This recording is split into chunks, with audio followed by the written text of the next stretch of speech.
Yep. So I call this Culture, Climate, and Behavior Subcommittee of the Board to order at 6:33 p.m. And I would ask you to call the roll, please, Ms. Calmerton. Yes. Dr. Ammons? Present. Mr. Davis? Ms. Starks-Turner? Dr. Starks-Turner? Here. Miss Kraft? Here. Miss Frances Blue? Here. Miss Gabadon? Here. Mr. Johnson? Here. Miss Grimes? Here. Miss Perales? Here. Miss Hardwick? Here. Miss Harris? Here. Miss Nitschke?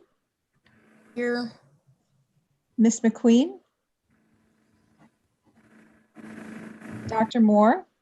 Here. Dr. Pruitt-Adams? Here. Mr. Martin? Dr. Sanders? I saw her. Here. I saw her too. Yeah. Miss Dixon-Spivey? Hi, everyone here. Miss Steffens? Here. Mr. Bektemba Goss? I'm here. Mr. Walksler? And Here. Miss Thompson? She's here. Yes. I saw Chase here. Yeah, she's here. She's muted, but she's here. Okay, Yeah. wonderful. I wanna also make a note that we should not be using the chat. So if you need to access the agenda is on the website, and you can go to the board and you can go to subcommittee. But just to let you know, right, Gail? No chat. Correct, no chat. And Miss McGoey, Mr. Davis doesn't have a link. Okay, I will resend. Thank you. Thank you. Okay, awesome. So do I need to read about the executive order? This is why we're still public health concerns. We are still remote. Visitor comments. Gail, do we have any visitor comments? We do not. Okay, great. So I would welcome a motion to approve the minutes from October 14th. So moved. Do we have a second? Second. All in May I favor? ask who that was? I'm sorry. Yeah, who's second? I think it was Greg. Did you second? Just David. Oh, thank David you. Walksler. Thank Yep. you. Thank you. All in favor? It's not a roll call, right, Gail? Correct. Aye. Aye. Aye. Aye. Aye. Awesome. Thank you all for approving the minutes, and welcome, Cal. You made it. Awesome. So the next thing we're going to do is move into circle. I want to say first, before we move into circle tonight,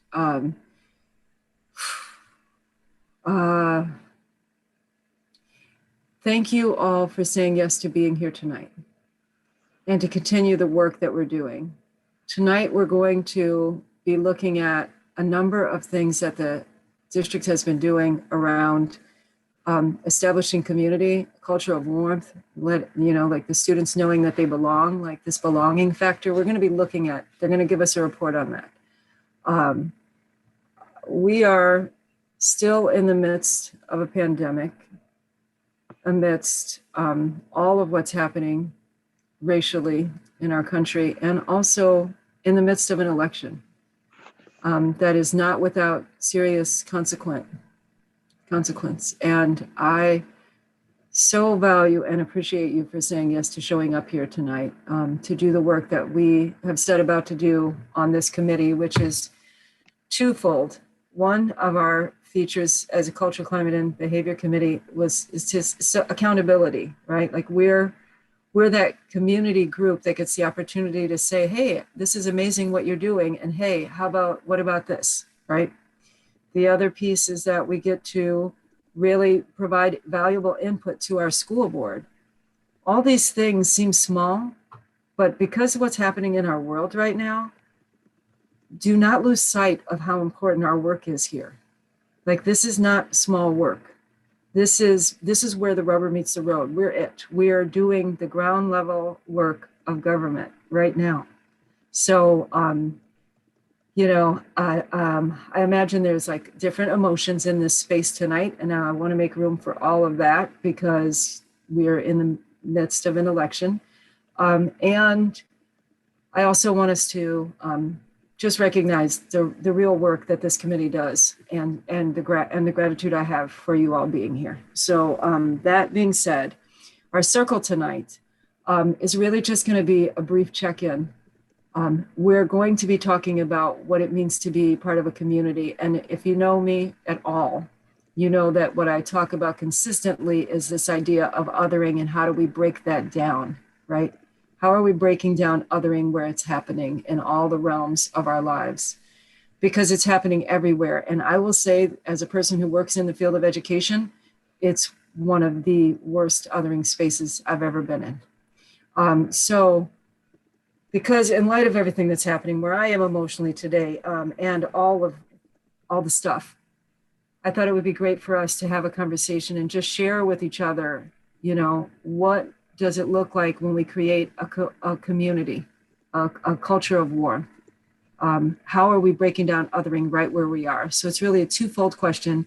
We have 20 minutes to get through this. We have like 28 people on our committee. So I'm going to ask everyone to be as succinct as you can be. But it's a twofold question, right? What does it mean for us to be building community, and how are we breaking down othering? Like, what are we doing? How are you doing that and managing through what we're getting through right now? Whew, that's a lot. I'll start. So how I build community is just what we're doing right now. It's like listening to people. How I break down othering is also by listening to people, trying to seek commonality. And how I'm getting through this time right now is actually this type of work. I was fortunate enough to be in 2 spaces where we were training restorative practices facilitators today in my district, 2 spaces, as well as another space with people who really are wanting to be engaged in the work of equity. So that's how I'm getting through it. And I'm going to go in a circle to my left. We're going to start with Kyla. So I just was thinking about how often what I have to contribute is support. And I spent a good portion of yesterday and today reaching out to people, friends and family, and saying, I'm here. And if you need someone to talk to, if you need someone to not talk to, I will be that person for you. And just trying to say that if we're all in this together, we sort of eliminate that other together. Thanks, Kyla. Dr. Pruitt Adams. Actually, we're in circle. Joy Lynn. I was hoping you wouldn't call on me next. I think for me, it is accepting. And by accepting that while your opinion may vary from someone else's or your experiences, the way to get through it is to accept that there are differences, as well as being prepared to try to navigate it together. With this election, there's so many emotions and feelings, and whichever way the outcome is, it's going to impact people in different ways, regardless of whether your person gets in or doesn't get in. They're still going to have an impact. And the only way we get through that is if we connect and get through it together versus pulling in the opposite direction of each other. And to me, that's community, when you pull together instead of against each other. Thanks, Joy Lynn. Livia.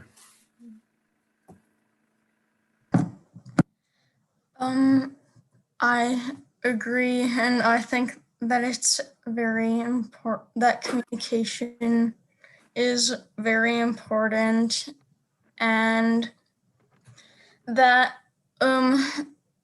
I think one of the things related partially to the election, which is being shown now, is that people are really disconnected from each other. For example, you can see like a lot of people are shocked by like the results and didn't expect other people, like there to be so many other people who supported or like thought a certain way. So yeah, I think it's important to not to maintain the connections you have and to support those you can. Yeah. Thanks, Livia. Jackie, more. Hi. I think for me, community is about connecting with people that provide you with strength and respite, as well as being that source of comfort and support as well. So I always look at it as it is in all directions in terms of building community and in terms of how we stop the othering to get a true sense. I am struggling with that right now, and trying to come to a place where the whole notion of humanity supersedes individual needs and beliefs, and feeling that locally as well as nationally and internationally. So really trying to get to that place, remembering my own humanity as well as reflecting that in other people. Thanks, Jackie. Cal. Hello. I got a little story to tell. My thing is respect. So I had a little interaction at Jewel on Thursday or Saturday night, River Forest, 10 o'clock. I'm in line behind a black gentleman. All of a sudden we hear the N word. Then he walks ahead. We're in self-checkout. He walks ahead. I walk behind him. We hear the N word again. So then there's 3 black women. They're checking out. And there's a tall Indian gentleman. He's FaceTiming someone. Must have been a black person or whatever, but he keeps saying the N word. So the gentleman in front of me asked him nicely not to say it. It's very disrespectful. And the women asked him not to say it. It's very disrespectful. Didn't work at all.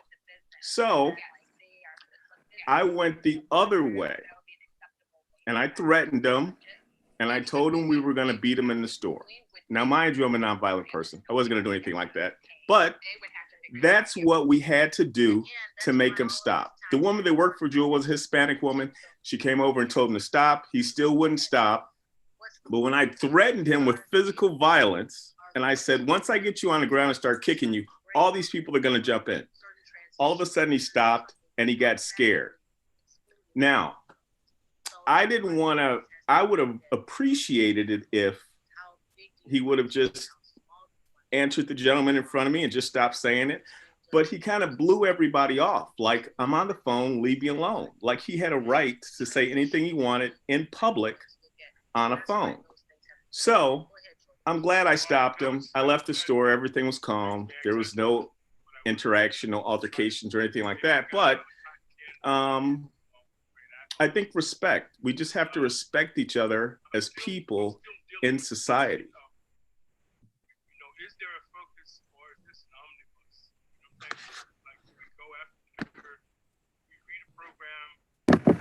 Thanks, Cal. Nisa. Sorry for the music in the background. I think it's just about perspective taking and having empathy for other people and their views, and trying to see things through the same lens. Thank you, Roxana. I just have to keep reminding myself that there are many things in this life that we cannot change. There are things that we can. So just remember to be wise to distinguish between the two. And you cannot change what's happening sometimes, but you can change your attitude, how you perceive it. So I think kindness, respect, and seeking to understand is the answer. Thank you. Talib.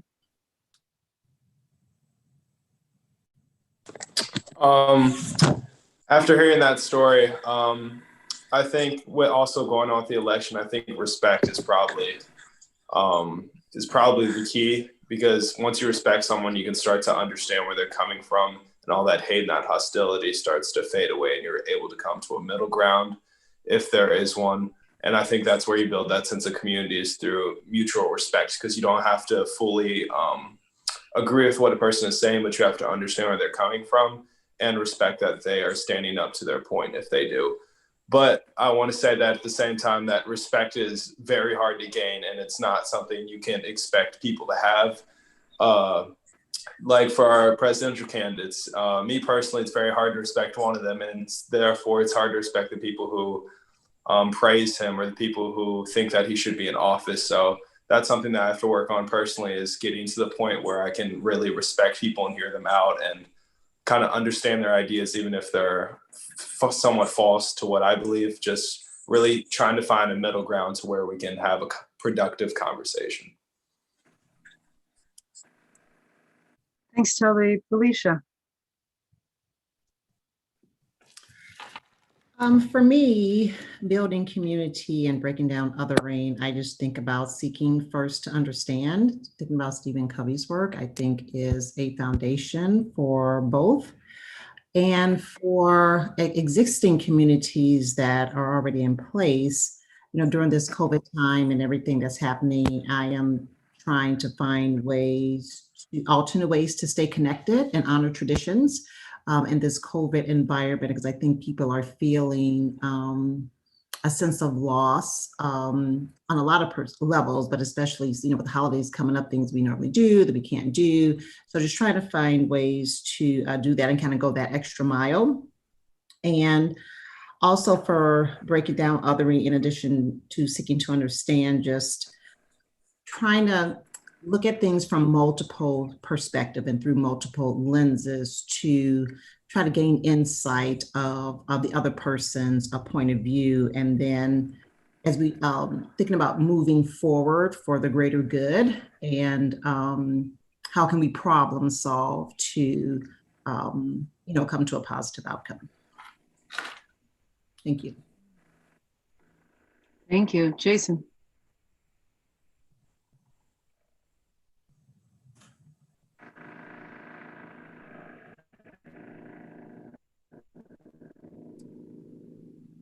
I could come back. David?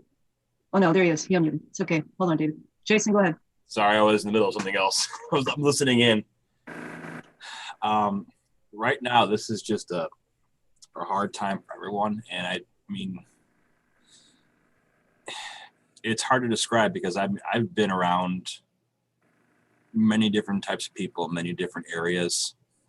And I mean, I struggle a lot of times with, I think it's the respect is the key to everything. I mean, if you don't respect people around you and the work that they do or what they stand for and believe in, then honestly, nothing's going to change. Nothing's going to matter. If you hold your opinion so highly of yourself that you can't listen or you can't accept someone else, then honestly,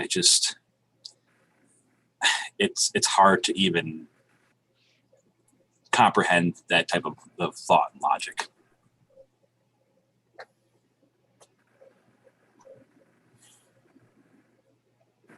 Thanks, Jason. David. Hello, everybody. In regards to building community, I think being on committees like this and looking at things through an equitable lens certainly helps, showing compassion, but also being transparent and communicating honestly with people. People will always have their differences, but you can certainly respect people's difference. You may not always agree with it, but you can certainly agree to disagree. These are certainly trying and difficult times for everybody. And I just think that, sometimes the smallest thing of kindness, saying hello, saying goodbye, welcoming people, tends to go a long way in these very difficult times. Thank you. Thanks, David. Lincoln.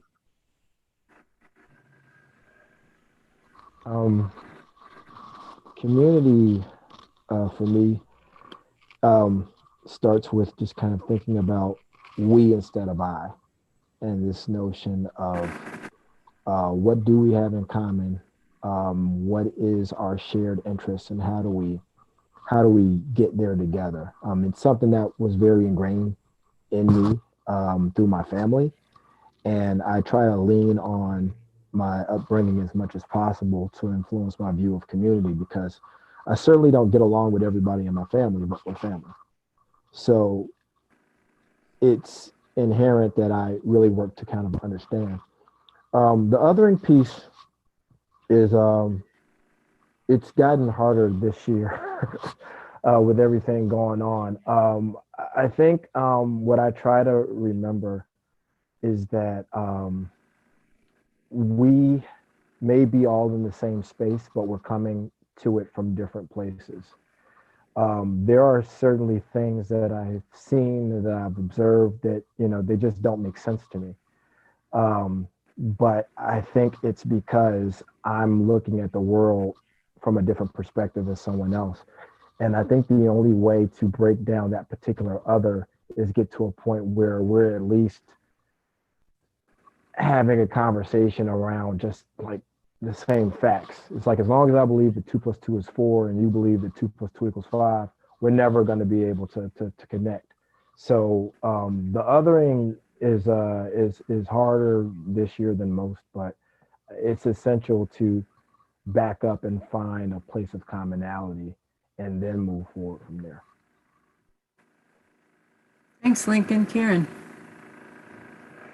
Yeah, I was just thinking about it. I would say in normal times, not an election year, that the sense of community and getting around the whole problem of othering people, is, for me, the empathy and taking other people's perspective. As a social worker, that's what I'm all about. I'm having a really hard time in this election year, though. I'm having a very hard time with political differences. And as I'm sitting here listening, I'm realizing part of the problem too is that political differences, if the other side prevails, also has an impact on mine, everybody else's life. It's not just their perspective, it's going to have an impact. So that makes it a lot harder. And so since I know that I have a hard time with this, I've gravitated toward, there's all sorts of little teachings about how to listen to people from a different perspective. And one of the recent ones I was part of said, instead of challenging another political perspective, to be quizzical and just ask, so what in your life brought you to view things that way? And to ask for their story, and to try to get empathy and understanding through asking rather than challenging, because that's not going to do any good anyway, but it would help. So I'm working on that. Thanks, Karen. LeVar.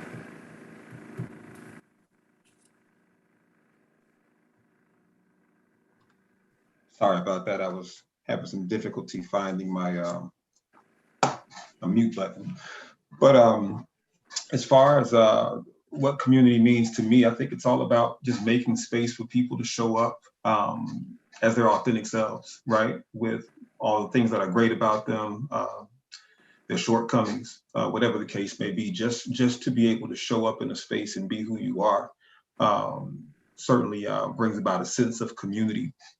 And for me, in this particular season, in eliminating the othering, as a former counselor, empathy and compassion, all of those things are a part of who I am. But, there's a matter of, valuing perspective and just really being able to reach out and just check on people, your loved ones, friends, family, even strangers, right? I was at the polls the other day, and there was a woman just working very hard to just get everyone checked in. She's doing the IDs and all of those pieces, and nobody had, said good morning to her. I came in and said good morning, and she stopped for a second, and it's really just kind of brightened her up. And I asked how she was, holding up, and she really seemed to appreciate that and just thanked me for taking the time to do that. So just being able to check on one another and provide yourself and others some grace during this time is so very important because nobody really has all the answers. We're all just trying to figure this out.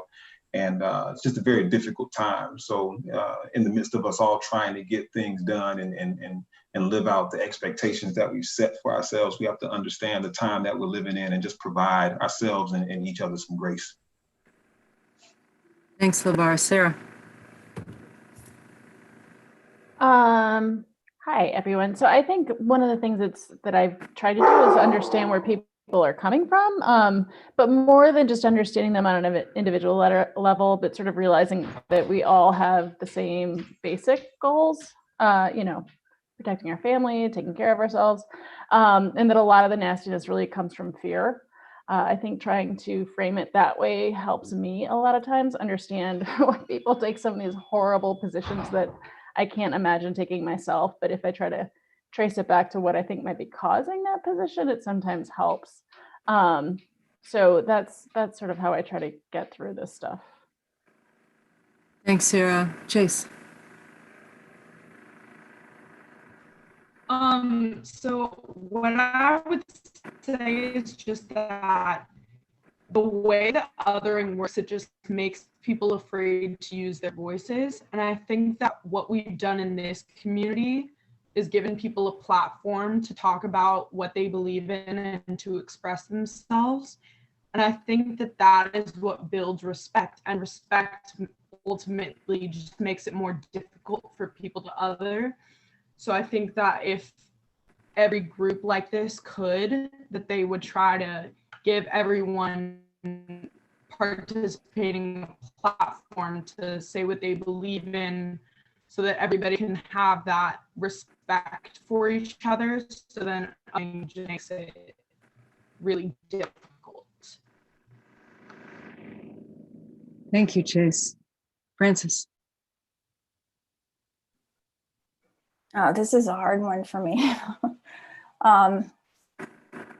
Yeah, lately I feel that community for me, I'm finding it in people I'm in relationship with over longer periods of time, and the relationships grow, and it's not always a place of comfort. It can be a place of challenge and introspection to see, to look at my own growth that needs to happen. And I agree with some of what's been said about, I am struggling with views that are so different, but I still do think that holding myself accountable and others, it's important to keep the conversations going. Thanks, Francis. Susan.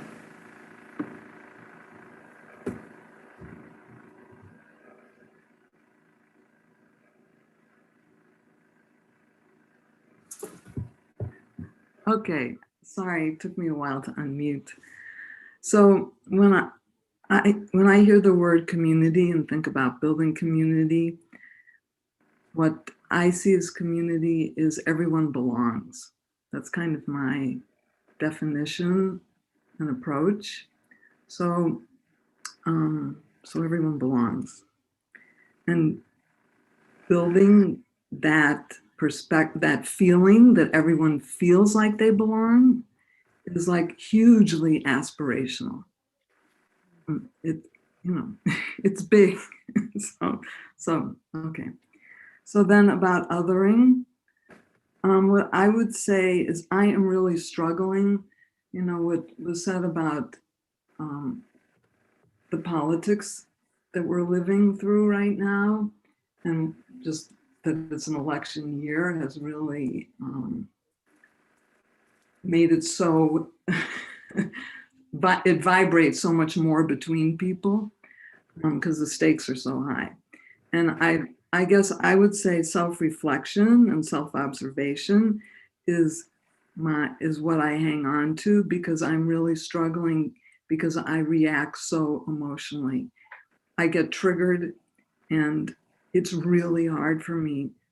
I feel like I have to say something and stand up, and there I am out there and needing to pull myself back, and then feeling like, oh, I messed up again.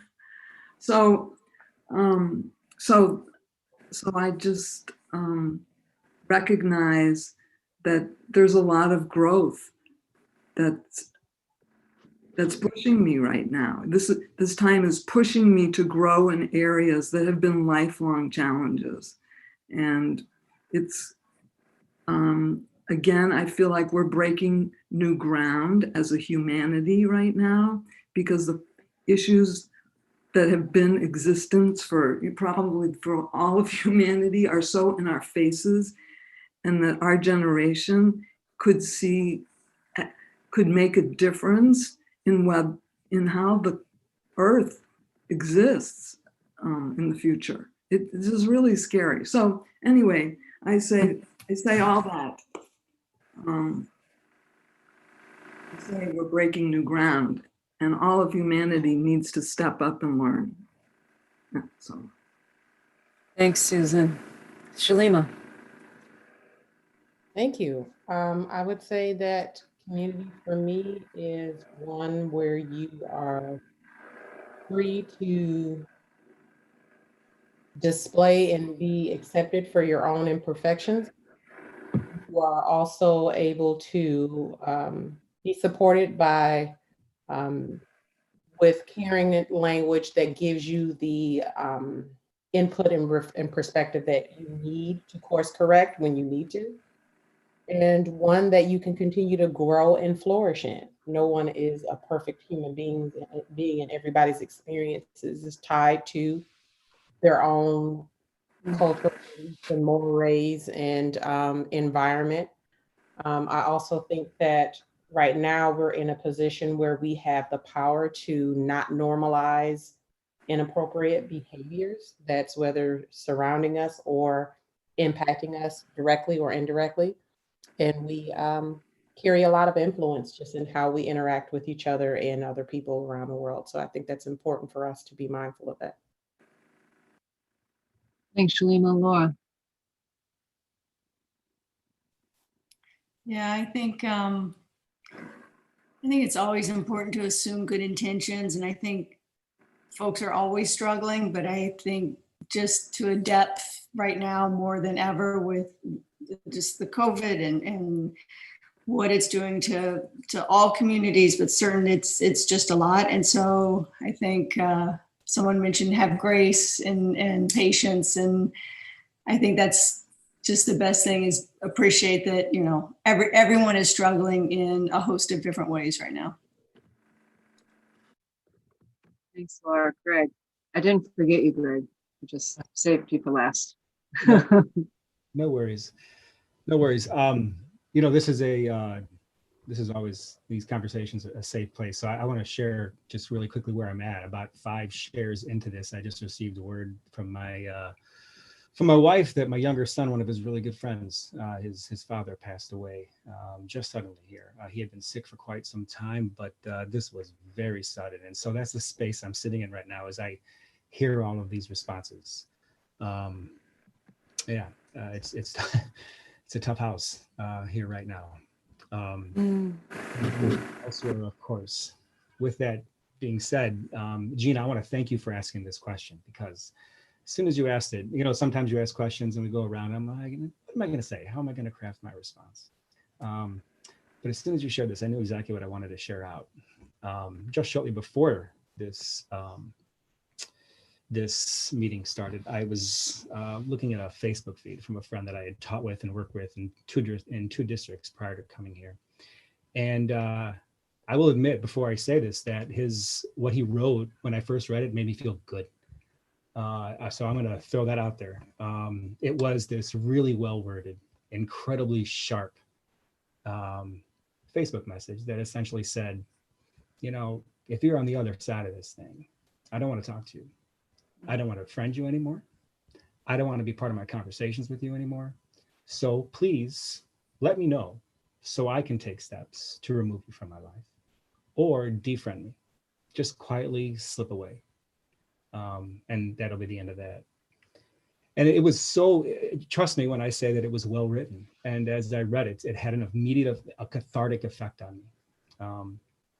But as I was coming in here and setting up my computer, I was thinking about this and I thought, my God, I don't know how it is that we reach across difference. I don't know how it is that we expect to encourage empathy by treating a lack of empathy with more lack of empathy. I just don't know how we double down on that and expect to see a change. But this is why I really wanted to thank you, because without processing it through this conversation, I don't reach out to him afterwards. I don't have that conversation with him afterwards, who's a friend of mine. And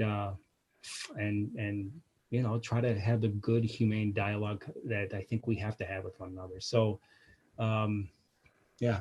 So as this conversation unfolds, that's the space I'm in a few different ways. So again, third time, thank you. Thanks, Greg. I think we got to everyone, and we only were 10 minutes over with the circle, y'all. Like, honestly, I feel like we did good. I feel like we did really good. Like, we should applaud ourselves, especially today of all days. There is something so important for us to be doing this, modeling this, and walking what it means to be restorative with one another. If that's the expectation for our district to be that, like, that's what this means, is like that deeper level of understanding and the grappling that we're going to have to do with othering. I heard the grapple, so thank you all so much. So what I'm looking forward to tonight is, you know, there's a team of us that meets to talk about like, hey, this is what needs to happen. This is what we're looking for. This is the information that we need. And when we talked, there's going to be a brief presentation, about 15 minutes, about what is happening as it pertains to the racial equity policy. I see Dr. Pruitt Adams smiling when I said that 15 minutes thing, because I kind of harp on like, present small, give us more time to talk. As the racial equity policy and how that has come to life as far as community building in the building, like, right, how has that shown up? And then a conversation that we get to have around data, right? Around like what data would demonstrate that even further, like longer, bigger conversation. So I'm going to turn it over to, I can't remember if I'm turning it over to Lincoln first or just LeVar. I'll just briefly say that, you know, what we're going to be doing here just connects to last meeting, because we've focused a lot on what happens when something occurs. And now we're going to be talking about, you know, the things that we're doing to build community in the first place. So I'm not going to step on your 15 minutes. LeVar, I'm going to hand it over to you. Listen, you know how I am about the 15 minutes, even though I could go over in circle. I'm sorry. Yes. So we'll go ahead and get started. Ms. McGoey, could I go ahead and share my screen? Yes, you're all set. All right.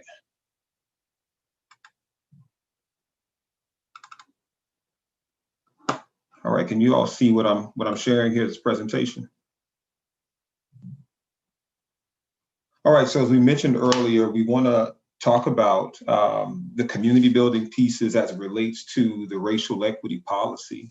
And I also wanted to bring in pieces of our strategic planning, because there are a number of things that we have to get aligned. And when we talk about really, you know, implementing the racial equity policy relative to our culture of warmth and all the other pieces that make our school a welcoming environment.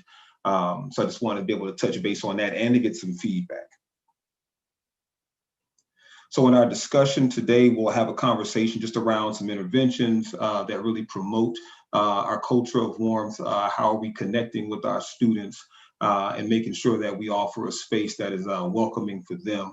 We'll talk about our racial equity strategic plan and how that all fits into the larger picture, so then we can make sure that we are, taking the appropriate steps to being as equitable as possible and creating those spaces and cultures of warmth. And then we'll leave some time, because we'll, again, as Gina mentioned, we'll present small and leave some time for some feedback and questions from the group. So first, I just want to talk about the Motivational Mentor Program. This is a program that has been in place for quite some time at Oak Park and River Forest, and traditionally it has been a space where students of color, particularly Black students, will show up. It tends to be a space for students who may not perform as well academically and may have some social challenges as well, and what we consider behaviors potentially. But I think, this space has kind of organically attracted students of color, primarily because of the people who are staffed in that area. So we have Miss Shannon Perryman, who is in her second year. Actually, she came on board right before the closure of school due to COVID, as we lost Miss Annie Riles. She had to leave us and go do her student teaching and become a teacher. But she's filled in wonderfully. And we also have Mr. Patrick Crisp, former student at Oak Park and River Forest. And they do a wonderful job of not only connecting with students, but providing them opportunities just to connect with the school and to have that support. So in terms of any academic supports in that motivational mentor space, they've done things like put together reading workshops. There have been book club studies. There's general assistance that they can give in terms of homework assistance. For seniors, they've done college prep, personal letters of recommendation, but personal statements, helping them with writing those. From a social emotional standpoint, there are weekly check-ins that they will do with students, and they're currently working with approximately 20 students. And that number is a little bit lower than when we were in person. But they're working with currently, again, right around 20 students. And there's parent outreach in terms of, checking in with parents, keeping them in the conversation in terms of what students may need. There's also the matter of a student tracker. So there's some data that they collect on students just to be sure that, we're meeting, all of their needs in terms of their academic, social, emotional, vocational needs. There's also every Friday a motivational mentor session where when we were in the regular school day, they would meet down in the student activities area and have a lunch. So during all lunch periods, any and all students would be welcome to come down. They would have. Still doing that, LeVar? Like, can you say, are they still doing that? Yes, they still are doing that virtually. They have struggled with just having, like, the numbers will fluctuate, but they still do offer the motivational mentors on Fridays for students to come and just be a part of the programming. So they'll have, whether they're talking about, healthy relationships or, academics or personal relationships, so forth and so on. That is something that's still offered to students every Friday. It's open to all students, or is it targeted? No, it is open. Wait. I'll hold my questions because when we get into the data conversation, that I'm already feeling like, ooh, excited. Okay, keep going. My bad. Sure, no, but it is, to answer that question before I turn it over to Greg and Janelle, or Greg. It is open to all students, but I just think because again, the folks who traditionally staff that space have been people of color, primarily, Black American people. So the students just naturally or organically gravitate towards those individuals. I have seen, non-students of color in there, but typically, again, it attracts, that space attracts students of color. Is it created for students of color? Isn't it? I don't believe that was a specific intent for students of color, but again, it just organically happened. Okay, cool. Thank you so much. Sorry to interrupt. I just no, you're fine. Now I'll turn it over to Greg. Yeah, thanks, LeVar. So this, what I'm going to share right now was originally slated to be shared by Janelle, but unfortunately it wasn't able to make it here tonight. So please forgive me as I describe one of the things that we are working on right now in our remote settings. So one of the things that we've noticed over the past few weeks is, not surprisingly, in some ways in a remote environment, attendance can be a challenge. And we've Maybe a little louder, Greg. I'm sorry. Oh, of course. Let me see if my mic might That's be better. a problem. That's better. Yeah, just too far away. Okay.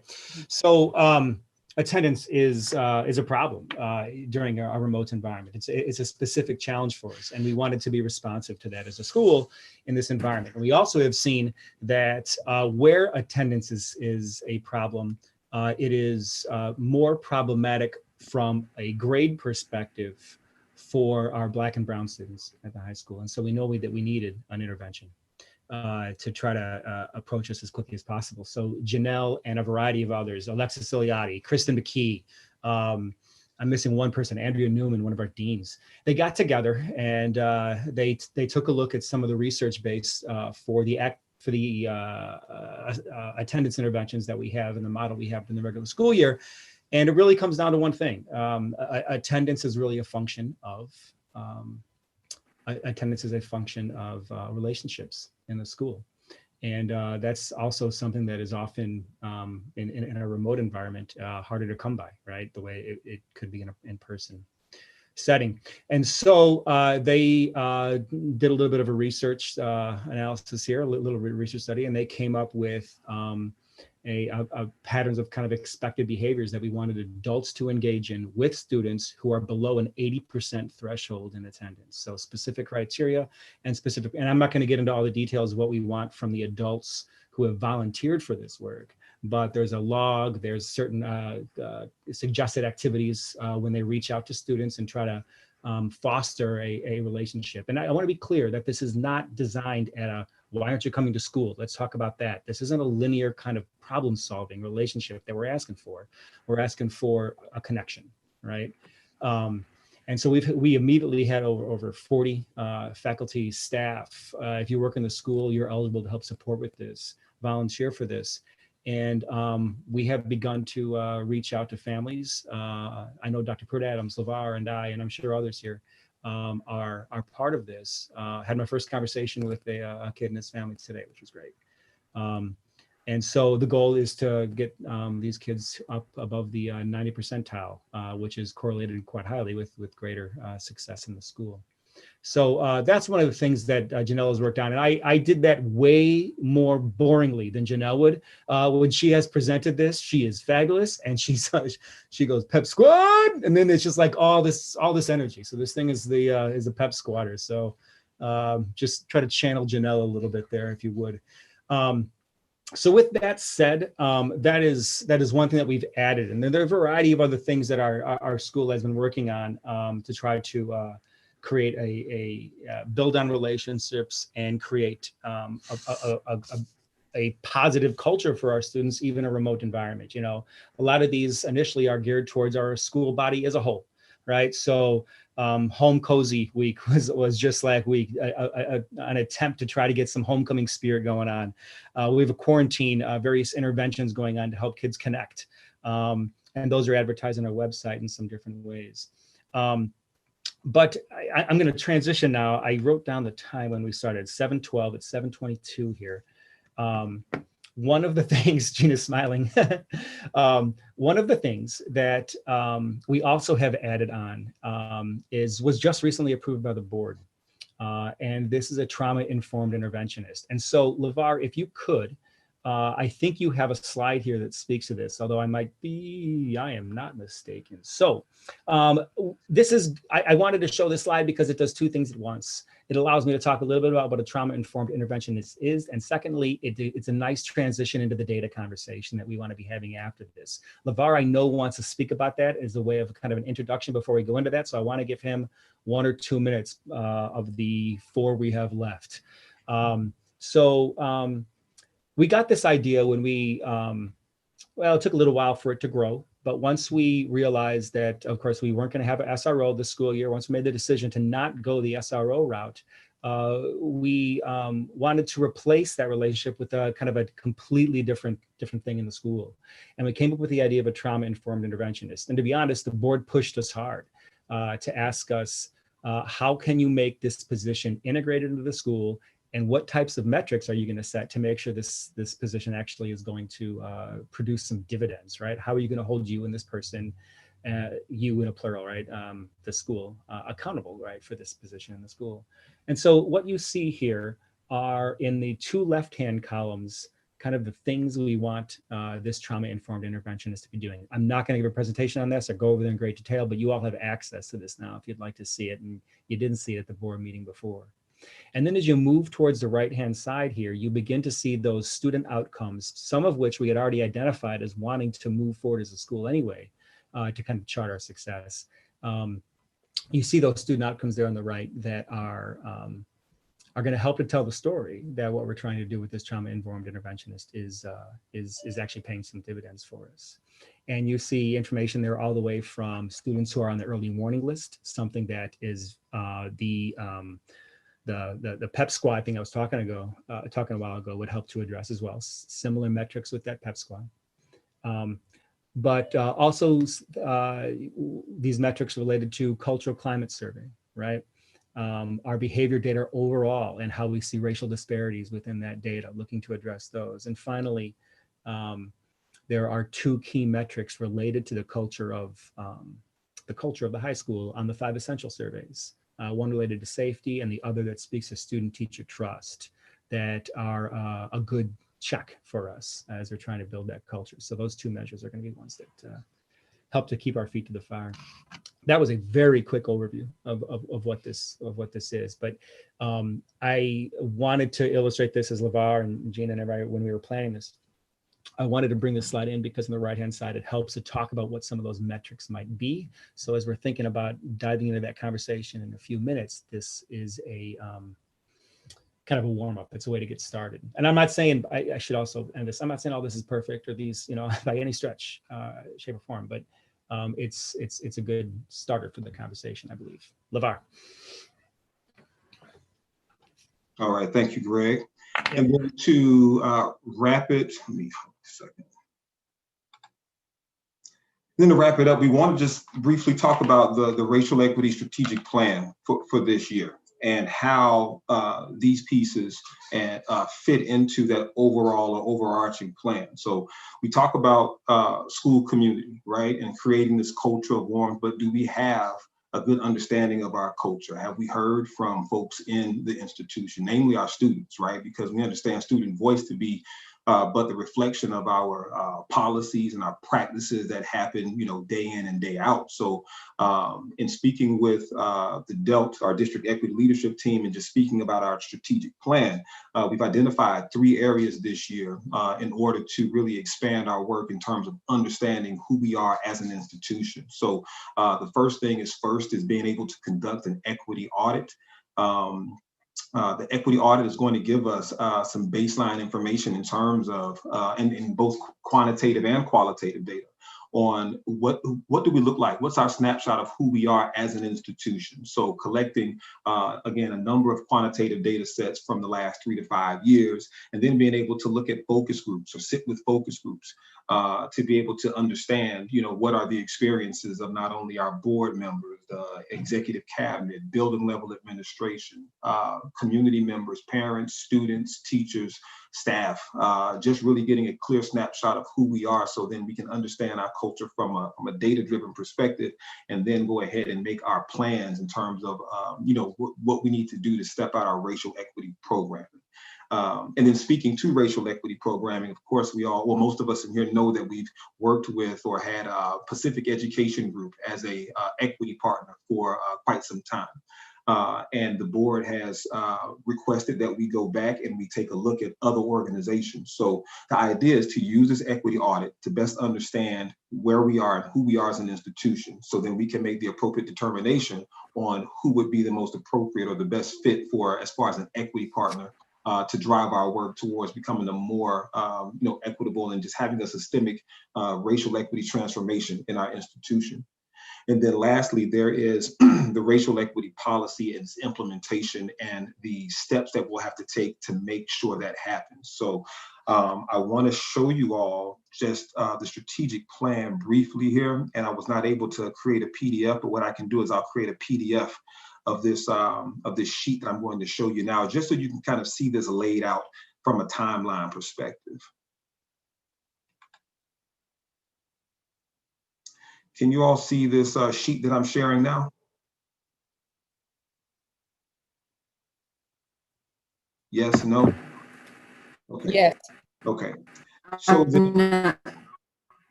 now, yes, yeah. Okay. So as I mentioned on the last slide, we have 3 areas of conducting an equity audit, selecting what that long-term or who that long-term comprehensive equity partner will be going forward. And then there's the matter of ensuring that our procedures are substantially implemented over time. And I'll just speak briefly to the data collection piece for, go ahead, Gina. I was just going to say. Were you saying something, Gina? Yeah, I'm having a breakup on my end. Can you hear me? I can hear you now. Okay. You said you could send this to us, because this would be awesome if we just had an opportunity to like look it over before our next meeting. Sure. Yeah, and that would be. Yeah, I can definitely send this so we can review it. But for right now, I'll just review again that data collection piece for that equity audit. So what's happened to this point is that the DELF has, I've identified 9. Oh, LeVar, that's another thing. Not everybody here knows what DELT is. Like, I'm sorry. I know how we are with our acronyms in education, Yes. but not everybody knows what DELT. Sure. Our DELT is our district equity leadership team, and it's comprised of district level administration as well as teachers. We're definitely looking to expand that group because, again, the voice of as many people as possible in the equity conversation at many levels of the institution is important. But our district equity leadership team has been vetting a total of 9 different, or actually 7 because 2 didn't respond, but 7 different potential equity audit vendors who would be able to come in and perform an equity audit to collect this data for us to best understand our institution and our culture. So we've gone through the process of looking at 7. Just as early as Monday, we met with 2 vendors face-to-face, and we have another meeting with 1 more tomorrow, and look to make a decision on going with an equity audit vendor and starting the process in December and finishing that up no later than April. So what this person or this company would do is they would come in, they would collect, again, quantitative and qualitative data. The qualitative data, again, would be focus groups. And we would look to pull out the themes and perceptions of who we are as an institution. And they would provide a report with recommendations. So, you know, what do we do well as an institution from a racial equity standpoint, and where could we be better? And from there, we make our determination on, you know, what programming needs to be in place for us to hit targets that we're looking to hit from a racial equity standpoint. And I will leave that there for any questions for myself or Greg at this time. And again, I will create a PDF and send this out to everyone tonight. That would be great. Thank you so much, LeVar. I turned off my camera because I'm having some unstable internet. Any questions? If you want to like raise your hand by going to participants and then raise hand. I don't know if we have that function. Do we? Yeah, we do have that. Or you could just raise your hand and I could like see if I can see your hand. I just don't have everybody on the screen. So are there questions about the presentation? That's better. Thank you, LeVar. Mm-hmm.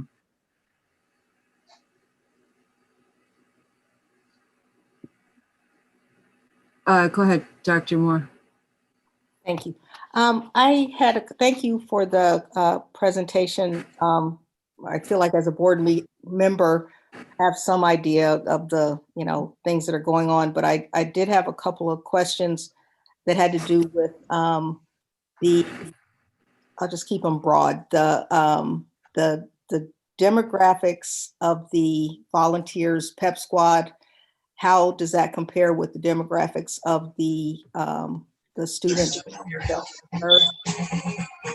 And another question that I had just had to do with overall when we talked about with the equity audit and collecting baseline data, just trying to get a sense of what data that has already been collected. And being a part of CCB, we've looked at a lot of data that seems applicable here. So how is that data going to be kind of brought into all of this? And then just lastly, if you could just tell us who is a part of the district equity leadership team. So that was 3, I think. Got it. Got it. I'm going to take the first one first. No, that's fine. Go ahead, Greg. You can take that first one. You sure? Yeah, go for it. Regarding the attendance, the PEP squad intervention, it's a very diverse group of students. And actually, as you were right, I'm trying to pull up a very diverse group of faculty and staff. Sorry, that was your question.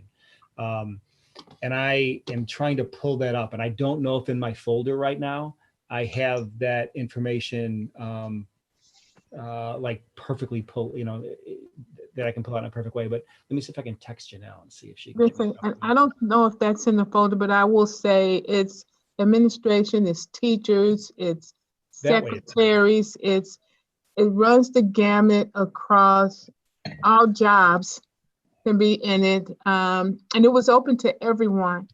And I would say the demographics, just from the people I've seen in our meetings, maybe 50-50.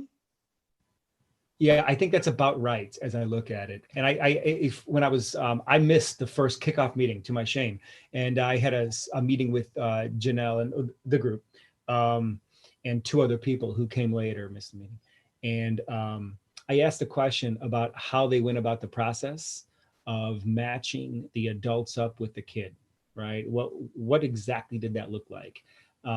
And we ended up having a conversation about how mindful they were of race and gender and other factors as well. And they said they know, they were able to reach out to PSS teams after all, right? This came from that intervention crew. And they were able to match kids up, yes, with an idea in terms of with race and gender in mind. But also, they said that they were mindful of personality type as well, right? So they wanted to, the goal is the relationship, and you don't always want to make sure that, you match any one of those demographic indicators up perfectly in all times, right? So, anyway, that was the thinking around it, and they admitted, I think appropriately so, that it was a bit of a feel, right? It was a bit of feel for the right match. So because the goal is to really, create that human connection. But I'm sorry, and that could be the I don't want to hog up all the time, but what input did students have? Were they able to talk about what they needed in parts, as a part of this matching up? Not for the matching up. The idea was the data indicator was that 80%, and then we try to match folks up. Now, as far as what kids need, right? That's part of that conversation that we want folks to have, right? Just how's it going? Have a well-rounded conversation to figure out where the kids are and what they might need. But you bring up a question of like, what if the adult student pair, I guess that's behind your question a little bit, although I don't want to read into it too much, but no, like, what if the adult... Actually, what's behind it is just in terms of relationship. And I think I said this earlier about comes from all directions. So how students are able to talk about what their expectations and what their needs are, if that was, if they filled out something, or it doesn't sound like it, but that was just the question. I don't think they did, Jillian, unless, okay. We had to do a profile of us, of things beyond just what we do as professionals, what we like to do, fun facts about ourselves.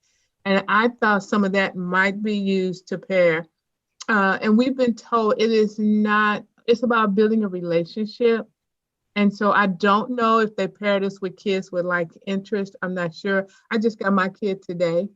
But I did have an opportunity to ask if I could have freshmen, because I really don't have a connection with the freshmen because they've not been in the building. And so I don't know if the students filled out a profile, but I got information on mine today. The parents know who that student is paired with. And our first conversation should be inclusive of the parents. But that is a question I guess Janelle or Alexis or Andrea could probably answer. But I know we had to go through a process.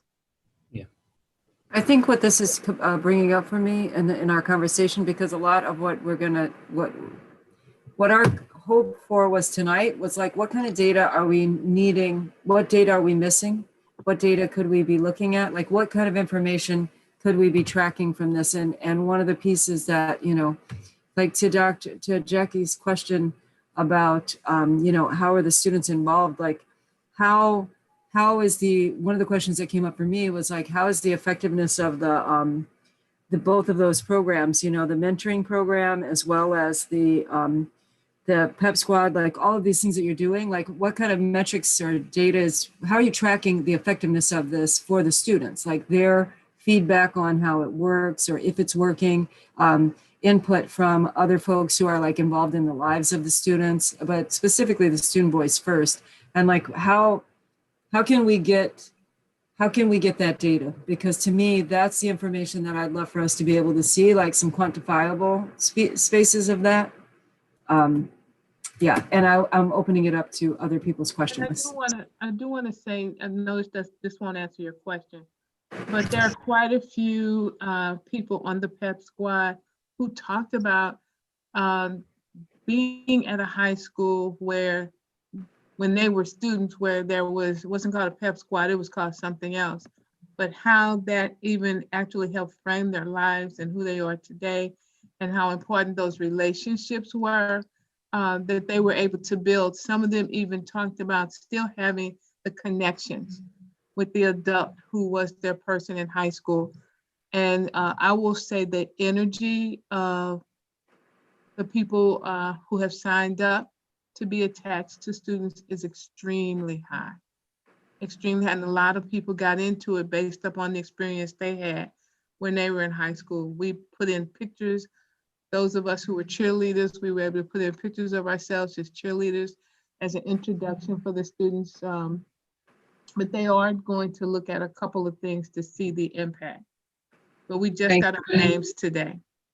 Yeah, that's helpful. I just am thinking like, how many students are engaged in this? How many, you know, like when we think about the amount of students that we have in our building, it's like, some of the pieces I'd love to see is how many students are engaged, like what's the demographic of those students, just like with the motivational mentorship, and how effective has it been according to the students as well as according to, you know, other outcomes such as their grades, their attendance, their, right, like those pieces of like knowing and how engaged that the students are based on, you know, some of those other metrics. That's part of the information that we receive. I pulled up my student while you were talking. I have her attendance record. I have her class schedule. I know who her teachers are. And I have her, what else do I have in here? I have her grades. I have her attendance. I have her schedule, all that to date. But they told us don't go right in on the attendance and the grade aspect, that it's important to build the relationship first. Of course. And get to, and we've been asked to contact our students at least twice a week.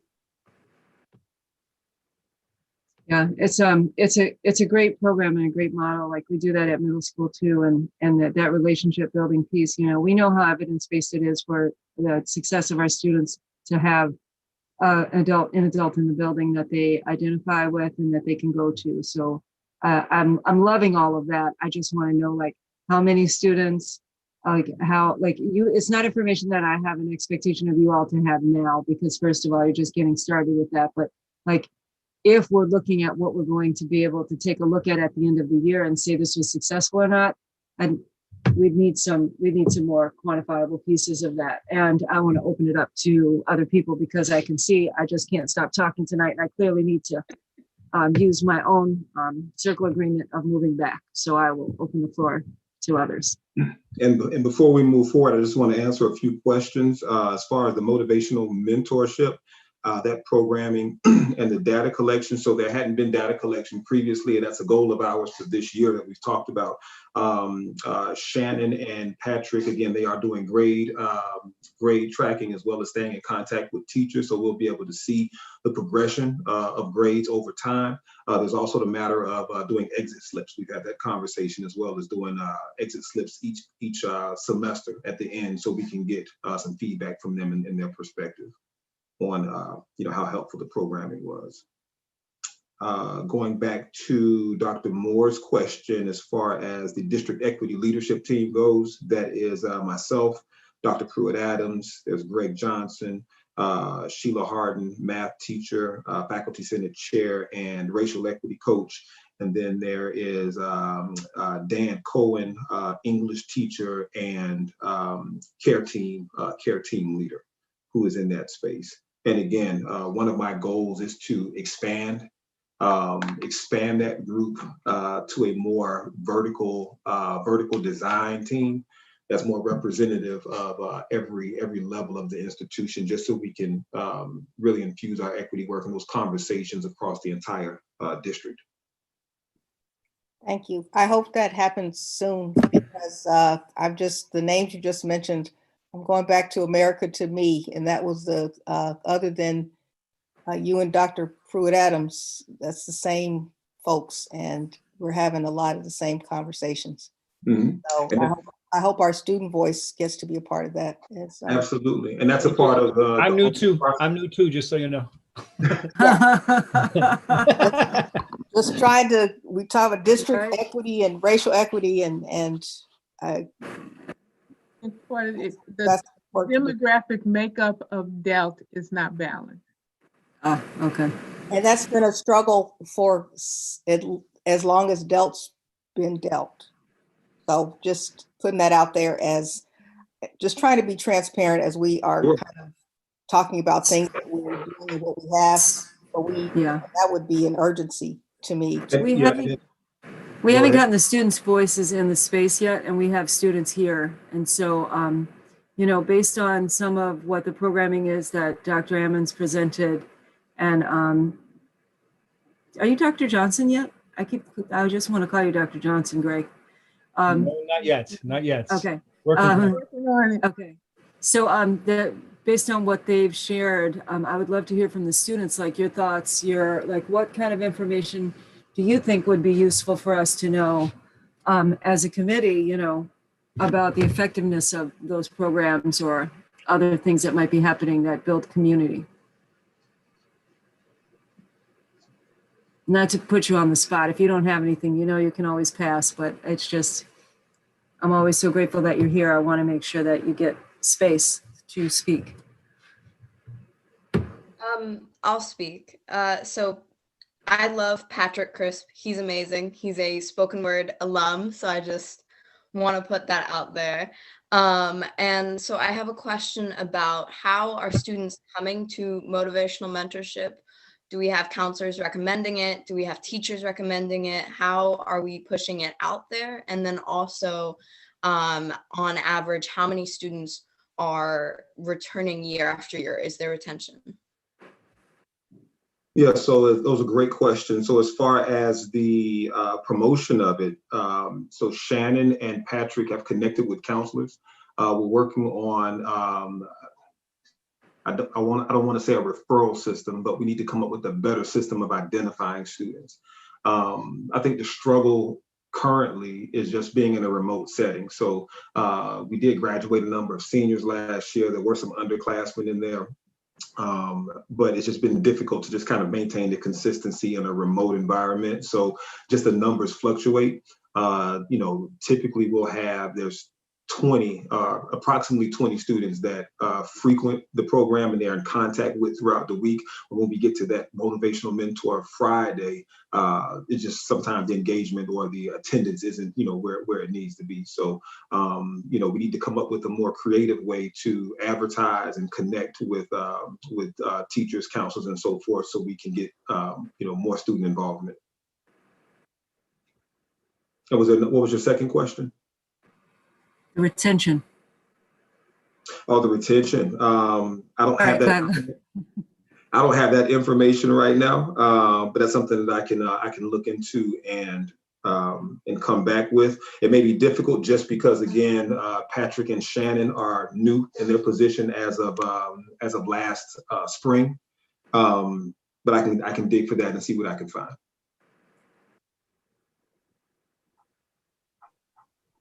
Other student questions, comments?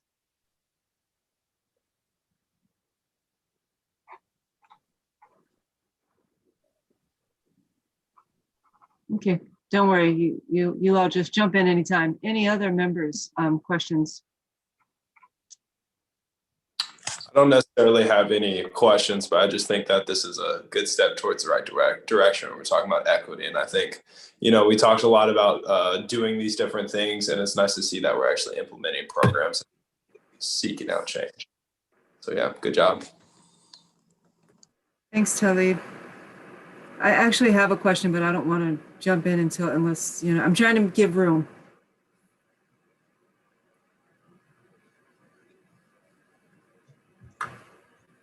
Okay, I'm going for my question, y'all. So my one of my questions has been like my persistent question, and I think Greg and Dr. Pruitt Adams, I think you all know where I am about restorative practices, and as it pertains to us using that in the becoming a restorative building, and data that would support understanding where we are in that process. So I'm curious now. I know that we trained 25 people, but with Umoja that they came in and did that, and we have a very large staff. So I'm not sure, how that has potentially rippled out, or if there's been any building on that.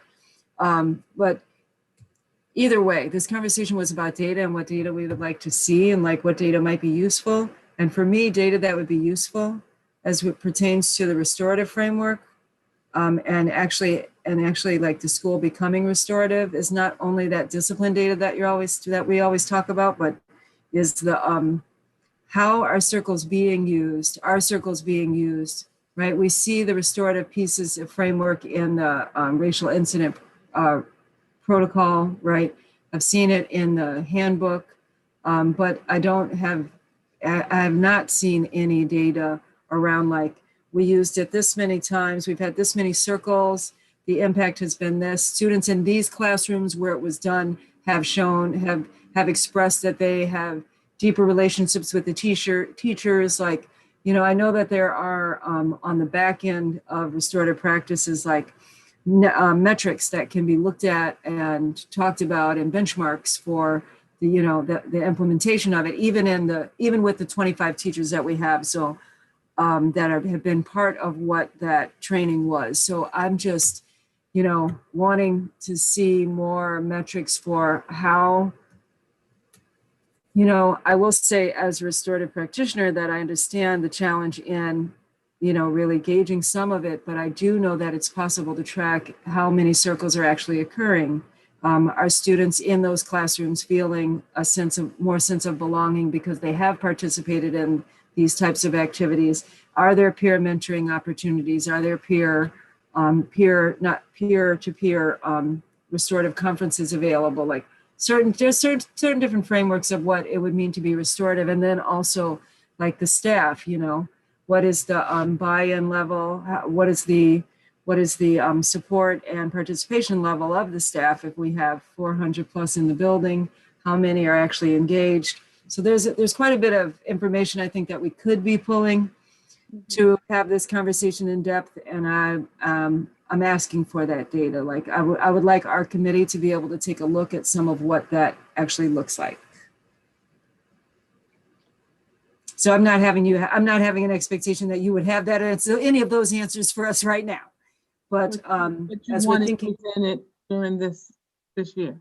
Correct? Yeah, right. As we're in process, like for our committee tonight, part of our conversation, and we've got 8 minutes left. Part of our conversation was for us to be thinking about what data do we need to show that, that our students feel like this is their community, that their equity lens is being used in developing these spaces that are community building spaces, and specifically that, our Black and Brown students are knowing that this is their place, right? So what pieces of information would help tell us that? And hearing from the committee, what pieces of information might help you to understand that, or to know that that is something that's transpiring in our building. So I'm gonna open up it again, but Just briefly, I'll go. Yeah, I just kind of wanted to circle back to the conversation we had last meeting in regards to the restorative practices. And I want to make sure that in regards to the student voice, I felt like we got a lot of really good feedback, and I don't want that to just be a conversation that was had and there isn't a conversation going on amongst the powers that be to discuss what happened or what can be done to be better. Do we need to make it better? I don't want that conversation from last week of their feedback to just be a conversation that isn't being readdressed.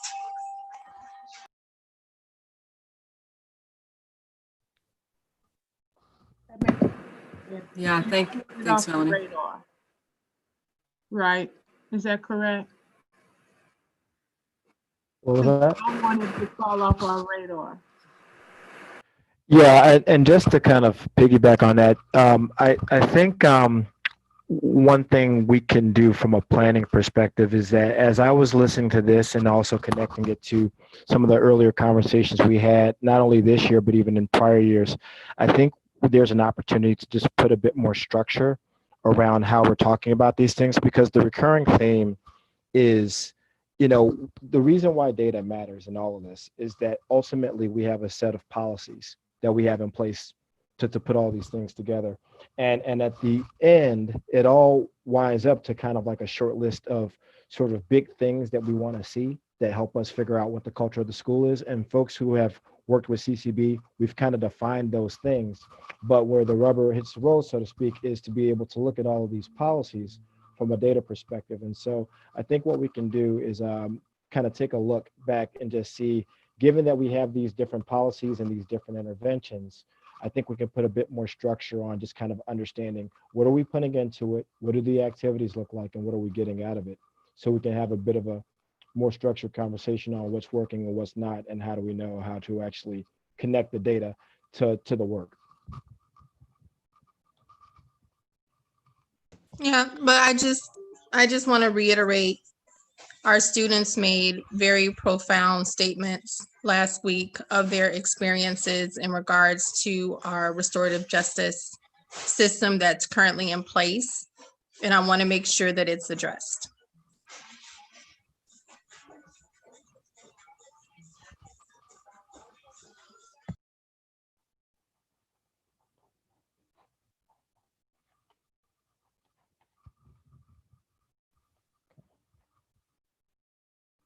I will have to file. I wasn't at the last meeting, so I'll have to touch base with LeVar and Greg and Roxana to see what was missed, so that then we know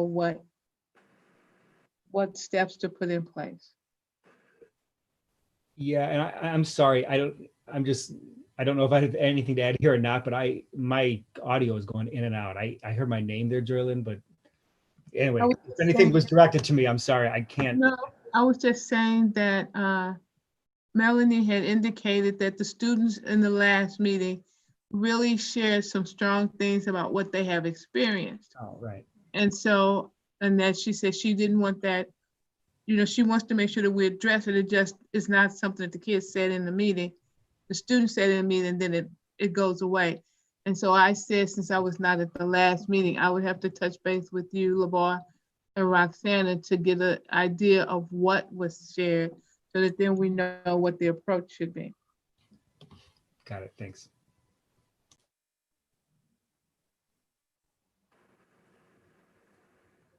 Yeah, we had I don't know if you all can hear me. I'm having a lot of internet breakup. Can you hear me? I can hear you. I can. Yeah. Okay, great. We did have a conversation. The students mentioned going through a restorative process that they felt wasn't actually restorative. And so I think that I believe that LeVar and Greg, we could talk about that a bit more. You might want to touch base with Talib and Quincy about it, because they were very specific about having gone through a restorative process that expressed it. I was very clear that that was not a restorative process that they went through. It just wasn't. So, but it was called that and framed that, but they felt like harm was not repaired.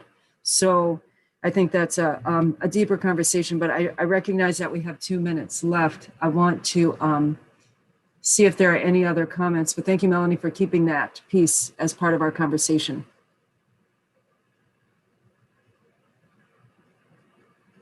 Just lost you, Gina. Oh, see, yeah, am I back yet? Kind of. It's in and out. Copy.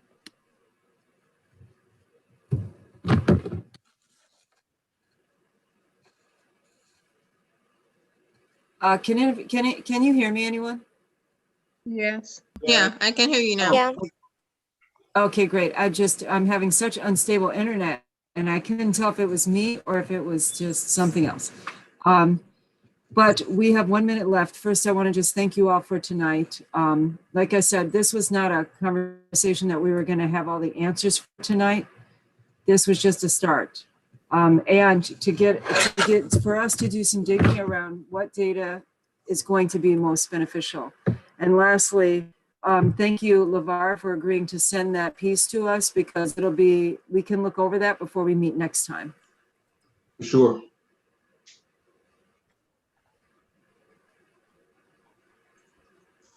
Okay, well, I think we need a motion to adjourn. Is that right, Gail? Yes, please. I move. Second. You got it. We got it. Bye. Thank you. Thank you all so much for your time tonight. Good night. Take care.